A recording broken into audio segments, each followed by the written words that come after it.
ভারতের হাতিয়ারগুলো ব্যবহার করার সঠিক সময় এখন চলে এসছে। পাকিস্তানে লোক দেখানো সেই আগের সরকারই গঠন হয়েছে, যার প্রধানমন্ত্রী ছিলেন শাহবাজ শরীফ। পার্থক্য শুধু এটা রয়েছে, ছোট পার্টির ভূমিকা ক্ষমতা থেকে আউট হয়ে যায় আর নওয়াজ শরীফের দেশে আগমন ঘটে যায়। তাই শুরু হয়ে যায় পুনরায় পাকিস্তানের সেই পুরনো খামখেয়ালিপনা। ভারতের হাজারো বারণ সত্ত্বেও পাকিস্তান সিপেক মানে চায়না পাকিস্তান ইকোনমিক করিডোর প্রজেক্টকে শুরু করায় লেগে রয়েছে। আর পুনরায় একবার এটা শুরু হওয়ায় পাকিস্তান নিজের খারাপ দিন দেখতে চলেছে। পাকিস্তান ক্ষমতায় আসতেই শাহবাজ শরীফ সিপেককে নিয়ে স্টেটমেন্ট দেয়।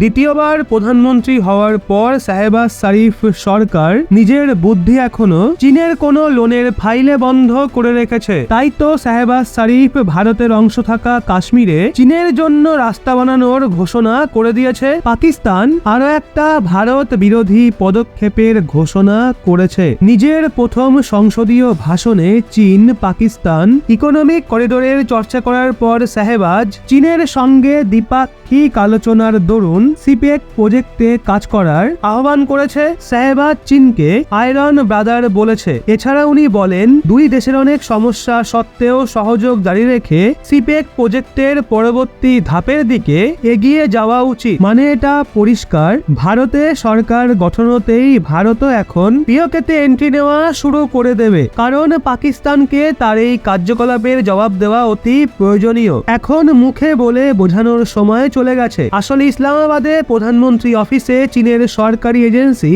সিনুয়ার সাথে একটা ইন্টারভিউতে শাহবাজ কথা বলেন। দ্বিতীয়বার প্রধানমন্ত্রী হওয়ার পর শাহবাজের কোনো বিদেশি মিডিয়াকে দেওয়া এটা প্রথম ইন্টারভিউ ছিল। শাহবাজ বলে, পাকিস্তান এখন চীন পাকিস্তান আর্থিক করিডোরের পরবর্তী ধাপের জন্য তৈরি রয়েছে। শাহবাজ এই করিডোরের মাধ্যমে টেকনোলজি এবং কৃষিকে মদত দেওয়ার কথা বলেছে, যদিও তার এই পদক্ষেপ সরাসরি ভারত বিরোধী, কারণ সিপেক পিওকে থেকে পাস হয়, যেটা ভারতের অভিন্ন অংশ।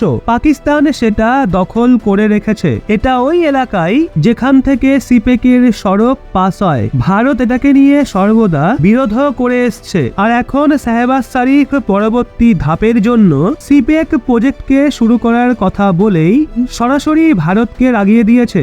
যদিও এখন ভারতে নির্বাচন এগিয়ে এসছে, আর নির্বাচনী মহলে শাহবাজ শরীফ দ্বারা এমন পদক্ষেপ গ্রহণ করা ভারতের জন্য সরাসরি চ্যালেঞ্জ বলেই মনে করা হবে। তবে এখন প্রয়োজনীয় হলো ভারতে সরকার গঠন হতেই ভারত সবার প্রথমে পাকিস্তানের সিপেক প্রজেক্টে সরাসরি আঘাত করুক আর পিওকে নিয়ে নিজের অভিযানের গতি বাড়িয়ে দিক। কারণ শাহবাজ শরীফ সিপেক প্রজেক্টের ঘোষণার সাথেই পাকিস্তান বিশেষ বিনিয়োগ সুবিধা পরিষদও বানিয়ে ফেলেছে। সেই সাথে চীন পাকিস্তানের মধ্যে বৃদ্ধিপ্রাপ্ত সহযোগকে দেখে এটা বলা যেতে পারে এতে পাকিস্তান ঋণ নিয়ে নিজের সুবিধা করার চেষ্টা করবে। বিগত কয়েকটা রিপোর্ট থেকেই পরিষ্কার, পাকিস্তান এই সময়ে চীনের থেকে বিপুল পরিমাণে ঋণ চায়, আর ঋণের পরিবর্তে সে ভারত বিরোধী অভিযানকে পুনরায় শুরু করার চেষ্টা করছে, যেটায় লাগাম লাগানো অবশ্যই উচিত। তো এই বিষয়টা নিয়ে আপনার কি মনে হয় সেটা নিচে কমেন্টে অবশ্যই জানান। আর আমাদের ভিডিও যদি আপনার ভালো লেগে থাকে তাহলে অবশ্যই ভিডিওটা লাইক করে চ্যানেলটা সাবস্ক্রাইব করে আমাদের সঙ্গে থাকুন।